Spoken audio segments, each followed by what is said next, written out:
Hello बच्चों, good morning. देखिए हम लोगों ने ऊष्मागतिकी में पढ़ा था खुला निकाय, बंद निकाय और विलिगत निकाय। तो आज हम वही चर्चा कर रहे हैं। पहला खुला निकाय यानी कि ओपन सिस्टम। ठीक है, देखिए उसमें क्या मैंने बोला याद है ना, क्या बताया था? बोतल है और बोतल के अंदर मैंने क्या भर रखा था? H2O। यहाँ पर ऊष्मा और यहाँ पर पदार्थ। जो जल है, हमें जल के बारे में अध्ययन करना है ना, जल की ऊष्मा का अध्ययन करना है। तो इसलिए जो है यहाँ पे जो जल है वो हमारा क्या हुआ? वो हमारा निकाय हुआ। और जब जल हमारा निकाय हुआ तो बाहर का जो भी है शेष बचा हुआ भाग वो क्या हो गया? परिवेश हो गया। तो ये यहाँ पे क्या हो रहा है? पदार्थ आदान प्रदान भी हो रहे हैं, यहाँ पे ऊष्मा भी आदान प्रदान हो रही है। याद है ना? चलिए लिखिए इसमें वे निकाय जो अपने परिवेश के साथ वे निकाय जो अपने परिवेश के साथ ऊष्मा एवं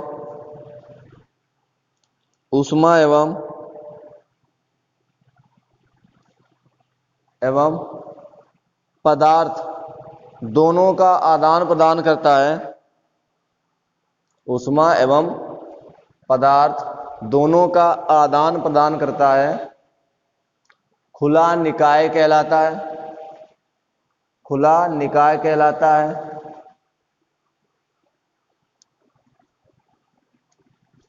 एग्जाम्पल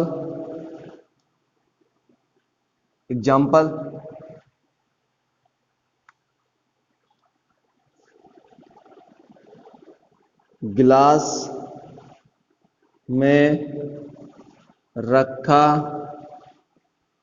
पानी, गिलास में रखा पानी एक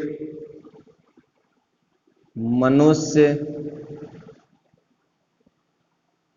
का जीवन, एक मनुष्य का जीवन हो गया।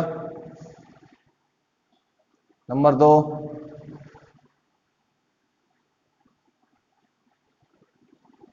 बंद निकाय, क्लोज्ड सिस्टम, बंद निकाय हो गया। चल, क्या था इसमें?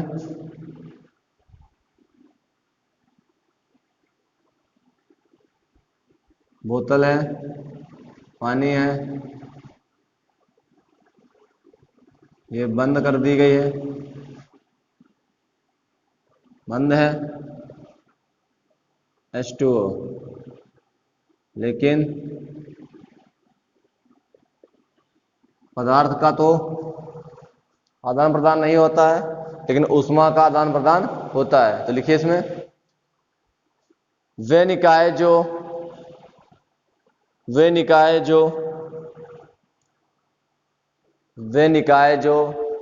अपने परिवेश के साथ वे निकाय जो अपने परिवेश के साथ वे निकाय जो अपने परिवेश के साथ ऊष्मा का आदान प्रदान करते हैं,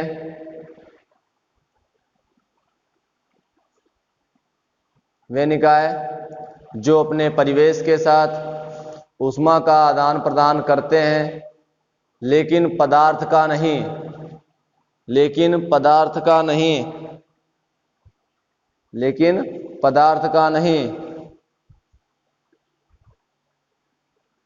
बंद निकाय कहलाते हैं। बंद निकाय कहलाते हैं।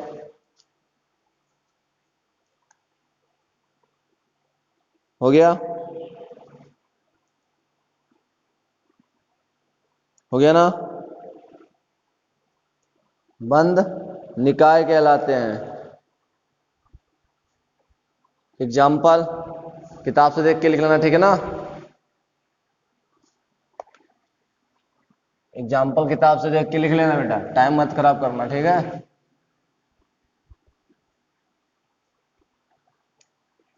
नंबर 3,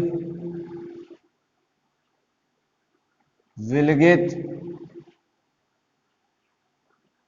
निकाय, आइसोलेटेड सिस्टम, आइसोलेटेड सिस्टम, विलगित निकाय। देखिए वे निकाय जो अपने परिवेश के साथ, वे निकाय जो अपने परिवेश के साथ ऊष्मा तथा पदार्थ दोनों का आदान प्रदान नहीं करते हैं। वे निकाय जो अपने परिवेश के साथ ऊष्मा एवं पदार्थ दोनों का आदान प्रदान नहीं करते हैं, विलगित निकाय कहलाते हैं। विलगित निकाय कहलाते हैं।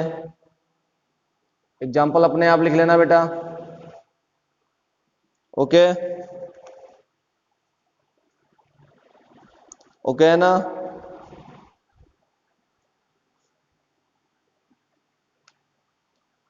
तो मैंने क्या बोला था? खुला निकाय में वे निकाय, खुला निकाय में वे निकाय जो अपने परिवेश के साथ ऊष्मा तथा पदार्थ दोनों का आदान प्रदान करते हैं। बंद निकाय में ऊष्मा का आदान प्रदान होता है लेकिन पदार्थ का नहीं। और विलगित में मैंने क्या बोला है? ऊष्मा तथा पदार्थ दोनों का ही आदान प्रदान नहीं होता है। क्लियर है ना? एग्जाम्पल किताब में दिए हुए लिख लेना कोई भी, ठीक है ना? इसके बाद में परिवेश, अगली हेडिंग है परिवेश, सराउंडिंग।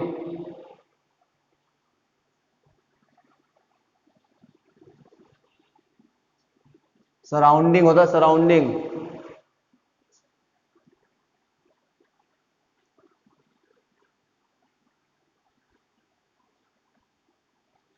सराउंडिंग, सराउंडिंग परिवेश। तो मैंने क्या बोला था? मान लीजिए मैंने बोला था इस पेन की ऊष्मा के बारे में पता करना है, ठीक है ना? या मैं स्वयं मान लेता हूं, मैं अपने शरीर का टेम्परेचर नापना चाहता हूं कि मेरे शरीर में कितनी ऊष्मा है, मेरे शरीर का कितना टेम्परेचर है, मैं मापना चाहता हूं। तो मतलब अगर मैं अपने ऊपर अध्ययन करना चाहता हूं, अपने शरीर की ऊष्मा के बारे में पता लगाना चाहता हूं, तो जो मैं हूं वो क्या हो गया? मैं सिस्टम हो गया, मैं निकाय हो गया। और मेरे अलावा जो भी बचा पृथ्वी पे, मेरे अलावा जो भी पृथ्वी पे बचा, सब क्या हो जाएगा? बोलो, सब क्या हो जाएगा? सब परिवेश हो जाएगा, ठीक है ना? सराउंडिंग हो जाएगा। जिसके बारे में अध्ययन करना है, ऊष्मा के बारे में, जिसके पेन की ऊष्मा के बारे में अध्ययन करना है, ठीक है ना? तो पेन जो है हमारा क्या हो जाएगा? निकाय हो जाएगा। और पेन को छोड़कर इसके अलावा जो भी बचता है सब परिवेश हो जाएगा, ठीक है ना? तो लिखिए निकाय को छोड़कर, निकाय को छोड़कर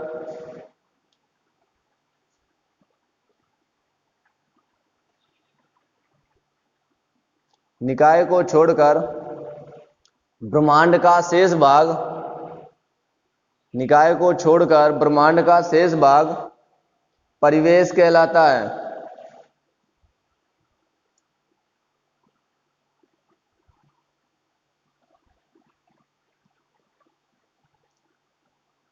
निकाय को छोड़कर ब्रह्मांड का शेष भाग परिवेश कहलाता है। क्लियर? ओके है ना? आगे देखिए, हेडिंग डालिए। हेडिंग है सूक्ष्म तंत्र।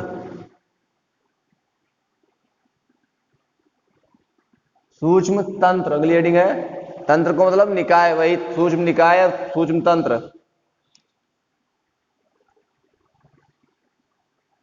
माइक्रो सिस्टम, ठीक है ना,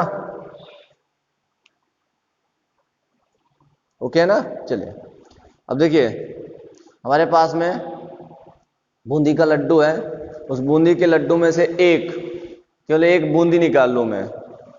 एक लड्डू है, उसमें से एक बूंदी निकाल लूं, केवल एक बूंदी, ठीक है ना, तो उसको बोलते हैं सूक्ष्म तंत्र या निकाय, ठीक है ना, सूक्ष्म तंत्र या निकाय। तो केमिस्ट्री में कैसे बोलेंगे?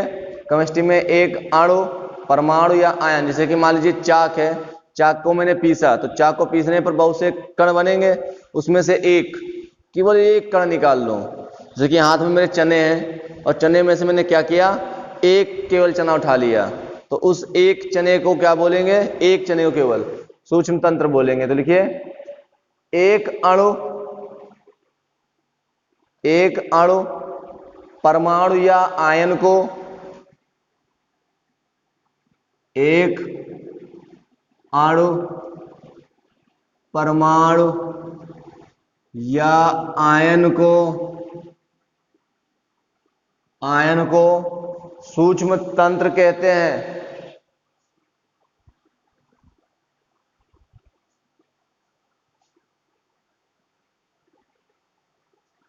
को सूक्ष्म तंत्र कहते हैं। क्लियर?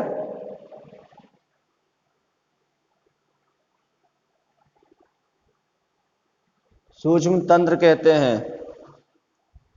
हो गया? आगे लिखिए, इसका ऊष्मागतिकी अध्ययन संभव नहीं है। इसका ऊष्मागतिकी अध्ययन संभव नहीं है, ठीक है। देखो बेटा, अगर मैं कह दूं कि मुझे इस उंगली का टेम्परेचर देखना है, तो मेरी उंगली का टेम्परेचर नहीं निकलेगा, मेरे पूरे शरीर का टेम्परेचर निकलेगा, ठीक है ना। जैसे कि मैं कह दूं कि मेरे इस इतने का टेम्परेचर कितना है, तो नहीं निकलेगा, शरीर, पूरे शरीर का टेम्परेचर निकलेगा ना। तो एक अणु, परमाणु या आयन का अध्ययन नहीं कर सकते हैं हम। अगली हेडिंग डालिए, अगली हेडिंग डालिए, स्थूल तंत्र या स्थूल तंत्र या वृहद तंत्र।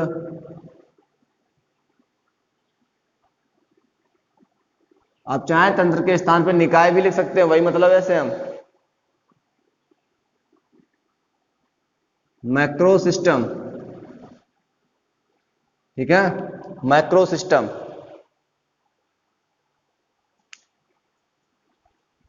हो गया? तो ठीक है, मैंने क्या बोला था, बूंदी का लड्डू।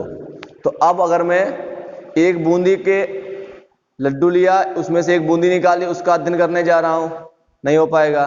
लेकिन अगर मैं लड्डू का करूं, पूरे लड्डू का टेम्परेचर याद करना चाहूं, तो हो सकता है जैसे कि मैंने बोला अंगुली का करूंगा, तो नहीं, पूरे शरीर का हो जाएगा। तो इसी को बोलते हैं बृहद या स्थूल तंत्र। लिखो, बहुत सारे, बहुत सारे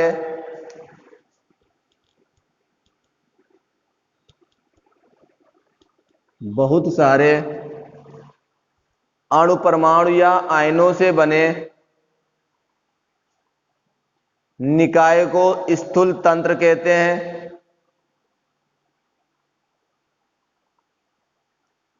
बहुत सारे अणु, परमाणु या आयनों से बने निकाय को